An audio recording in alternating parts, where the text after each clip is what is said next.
Assalamu alaikum, Quran Weekly. I wanted to share with you an ayah and some insights from this ayah that belongs to Surah Al-Isra, the 17th surah.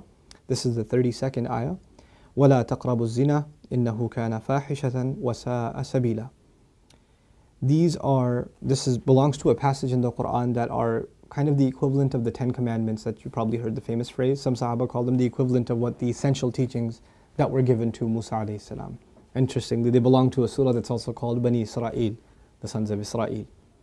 Anyhow, this particular ayah, Allah says, don't even go near fornication, adultery, az-zina. Don't even go near it. He doesn't say la tazinu, don't do adultery, don't commit adultery. He says don't go near it. In other words, there's the act itself, and then there is a series of smaller acts that lead to it. It's got a perimeter around it, and you can't even go close to it. One has to understand the language of the Quran and the sensitivity in which it deals with this subject to appreciate the wisdom of Allah Azza wa Jal and how He's counseling us in dealing with this problem. Allah Azza wa Jal is telling us there are certain things that in and of themselves are not haram. You're not going to be able to pinpoint it and say it is wrong. But when you get involved in it, you're going to get sucked into a gravitational field, and it'll pull you in slowly and surely, little by little by little, and eventually it'll get you. Eventually it'll come at you. You know, one of the things we learn about shaitan that is remarkable to me is that he's extremely patient. He won't get you one shot. He'll come at you and he will put a little bit and a little bit and a little bit and a little bit until he destroys your character. He won't come and make you do the wrong thing right away. You know? Even in the story of Adam alayhi salam and Hawa, inshallah one day we'll do that story and some of the wisdoms from that story in the Quran.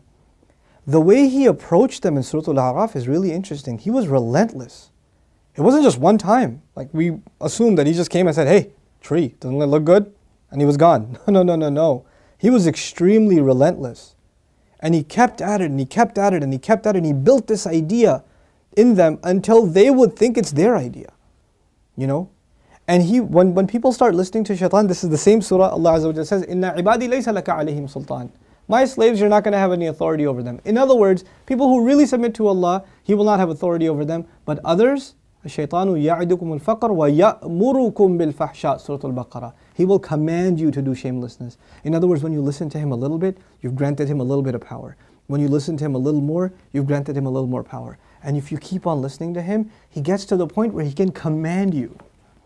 You will find yourself, I can't even help myself, Brother Nourman. I can't even help myself. I don't even know. I don't know how to turn the computer off. I don't know what makes me do that every night. I don't know what makes me do this or that. I don't know what makes me go there. Go into that chat session, you know. Go and log into that, horrific website. Go watch that filth. Why do I end up doing that? Why can't I lower my eyes when I'm in an elevator? When I'm walking down the street? I can't even help myself. I don't know what to do. That's when you know shaitan's got a pretty good hold on you. He's got a pretty solid hold on you. And you've been sucked into a really, a vicious cycle. It's just getting worse and worse and worse and worse and worse. And you're not addressing it, and it's making the problem worse. And it's destroying your spirituality altogether. Your relationship with Allah depends on a heart being clean. Every time you're exposed to filth, more dirt, more blackness, more covers are poured on top of your heart. And it keeps on pouring and it keeps on pouring and it keeps on pouring to the point where you're listening to the word of Allah and you can't get yourself to even shed a single tear. It won't come because your heart has been made so hard because of all the exposure to filth, all the sin that your eyes are taking in all the time. And you don't even care anymore.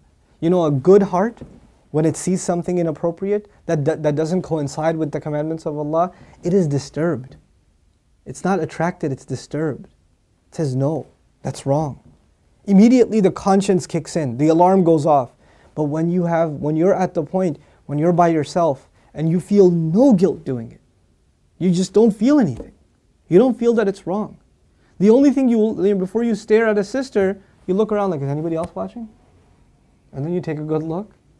That means the fear of Allah is completely gone. The only fear you have is that of the seen. There is no more fear of the unseen. What a horrible spiritual state to be in. Allah says, يَعْلَمُ خَائِنَةَ الْأَعْيُنِ وَمَا تُخْفِي الصُّدُورِ. He knows the stealing of the eyes, that little glance you caught. He knows that one, that little glance you took. What to speak of the stare. And He knows what the chests are hiding. You know why I brought up this particular ayah? Don't even go near zina. إِنَّهُ كَانَ فَاحِشَةً. It has always been considered a lewd, shameless, vulgar act. وَسَاءَ سَبِيلًا. And a horrible path. Allah describes it as a path. A horrible path. In other words, a path has steps. Right? A path is made up of steps. You have to identify which step you're in. What makes you get into this? You know, and for each of you, there's a process, there's a cycle. You're in a room by yourself. You know, you're after school. You've got a couple of hours before your parents get home. You know, you're among a bunch of friends that don't have any standards. You have to identify what leads you to this sin every time, and you have to cut it in its tracks. You have to stop going down that path. وَسَاءَ سَبِيلًا. What's amazing to me about this ayah, where it's situated. Right after this ayah, Allah says, don't murder people. وَلَا تَقْتُلُوا النَّفْسَ الَّتِي حَرَّمَ اللَّهُ إِلَّا بِالْحَقِّ. Don't kill any person that innocent person essentially. Allah mentioned this crime first and murder second. Can you think of that? Like, we think of murder as this huge crime, right? But Allah says, when you violate the dignity of a human being, that's fahsha. Looking at a human being in that way is violating your own and their dignity. And when we kill a person, we have violated their physical, you know, their right to life. So there's the spiritual murder, fahsha, and there's the physical murder, qatl. There's two kinds of murder here. So Allah mentions the spiritual murder first. Our standards have gone so low. A movie comes out, you see a couple of trailers, you tell yourself, there's just one bad scene in it, it's okay. It's PG-13, it's not R. What used to be R 10 years ago is now PG-13. What used to be PG-13 is now PG. They put filthy scenes in everything now. And we don't even care about the spiritual price we're paying. It's affecting our prayer, it's affecting our dua, it's affecting our character. It's affecting our family life. It is. And we don't care. We just think, hey, that's life, bro, come on, live in the times. It's all right. That's just what it is now. What can you do? So many of you don't care what kinds of pictures you put up of yourselves on your Facebook pages. You know, I stopped going on Facebook for a reason. I don't say that Facebook is haram or whatever, but for me personally, I couldn't do it anymore. I just couldn't do it.